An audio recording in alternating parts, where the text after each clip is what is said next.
How are you guys doing? Hey, doing good. Yeah, where are you guys calling from? Los Angeles, actually. All right. So that's a 9 hour difference. So it's early morning for you, isn't it? Yeah, yeah. We're actually doing a little shooting later on today, so this is our warm up in a way. Yeah. Well, to get into it with Synchronic, I read that you only had 22 days to shoot this movie. That's pretty short, isn't it? Yes. I gotta be honest, it felt like less. Yeah. It felt like they're like, we got a week. Why was that? Just budget. That's what it always comes down to is budget. This one was particularly tight, which is funny to say considering it was our highest budget at the time. But it did not feel like it. It felt like less because it's hard. It's very hard to describe. But I guess to ascribe too negative of a term to it, it's bloat. Now, it doesn't mean that there was a whole bunch of money that was just getting wasted. It doesn't mean that. But it's just like once you add a person, that's not just a person. That's a meal. That's a truck. That's gas for that truck. That's a union due. And then you're not just adding one of them. You're adding a bunch of them. And so it's an asymptotic. It's not a linear gain in what you get. It skyrockets very quickly. You present these mysteries, but you also present a solution to the mysteries most of the time. But I do feel like you're more interested in the mysteries in a certain way. The explanations are good, they are there, but you really dig into what the mystery itself is that people are being thrust into, also in Synchronic. Is that fair to say?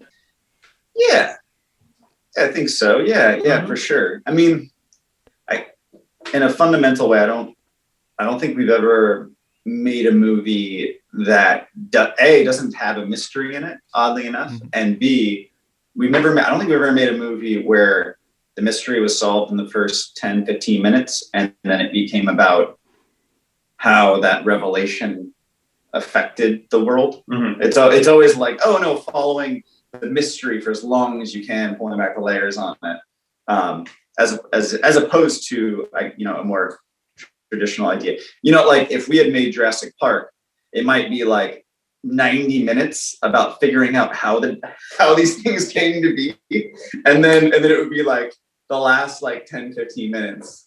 No one would want that version. It might have been 90 minutes where they're flown to an island and they're going around and a bunch of things are moving in the leaves, and then at minute 70 it's like it's a dinosaur. What a terrible movie we would have made. But would you like to make a movie like that? Yeah, honestly, dinosaurs are one of my favorite things in the world, or not in the world, favorite topics in the world. And yes, in fact, there was a version of Synchronic that had a dinosaur in it, and we very wisely took it out. I was going to ask. Yeah. Yeah. There's kind of a dinosaur in Synchronic. There's an alligator. True. So, yeah. And I guess a woolly mammoth if you want to. Yeah. One of the things that really tickled me when I saw it the first time was this bit of a line from Anthony Mackie's character, Dick-ass conquistador. When did you come up with that? How did that happen? Oh, that is it. In that stretch of the movie, when Steve is by himself, sort of experimenting. There's a lot of humor weaved into that segment, like a lot of jokes to deflate the tension about also a lot of awful stuff happening to him. And I don't even remember anymore what precisely the line was in the script, and it was in the same spirit, but I think he changed it slightly. I don't remember now. It's funny. We shot the movie 3 years ago, and the movie was written in 2016. And I know that's a comedy beat, but I now cannot remember what the exact line was in the script. But I know that Anthony was trying different things. I think. Yeah, that's what I remember too. You have these moments of levities in many of the films you've made now. You also handle quite dark material, and I don't just mean the sci-fi aspect, but also on a psychological level, how dark things happen to the characters in your movies. So how important is this levity for you, putting your sense of humor into it?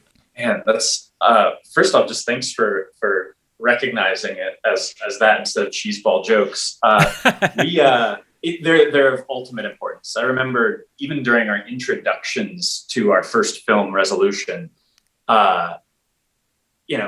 people sign up for a junkie imprisons as a strange best friend in the woods and is manipulated by some kind of an entity. You're not really expecting much humor, and but for us, it's everything because of many reasons. One is if something's for us, the way that we make movies, if something stays too serious, it ends up going into melodrama. There are movies that have not a single joke in them, like Hereditary, and it works because it's just that scary. Or a Ben Wheatley movie. Actually, no, his can be funny. But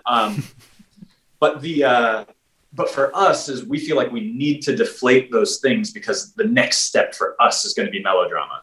Melodrama in a bad way, soap opera, And the other thing is levity is just very human, and humanizing our characters is the one way that you care for them. And if you care for them, you're more frightened for them when the frightening things happen.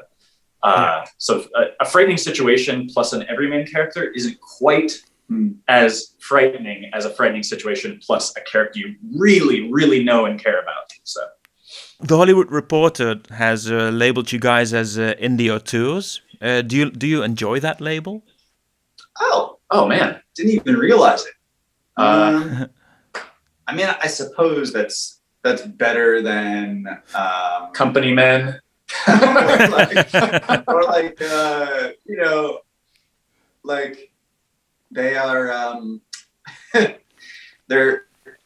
they're craftsmen who sometimes make good popcorn entertainment. I don't know. I guess they sound better than Yeah, I wish the word auteur didn't sound so fancy and was just like, oh, they like to make things. But the problem with that word is what a lot of people say is that it implies that we do it all ourselves. Yeah, we do more than just the title of directing for sure. But we always like our producer David Lawson is literally sitting outside of this apartment right now, waiting to come help us shoot something as soon as this interview ends. Like we are, we have an enormous amount of people that have made it possible. Also, we're constantly making stuff so much, and some of it's 3 people, and some of it's a lot more people, and it's weird because you like when you hear like the word India tour or whatever, it's like there's like this implied thing, like what you're doing is so much more like intentional and methodical than it actually kind of is, or it's like actually like a little more chaotic. It's just without a doubt. And it's definitely yours, and in the end it's like all those decisions are yours, and you plan everything you possibly can, but really it's like you're just like constantly problem solving. Mm-hmm.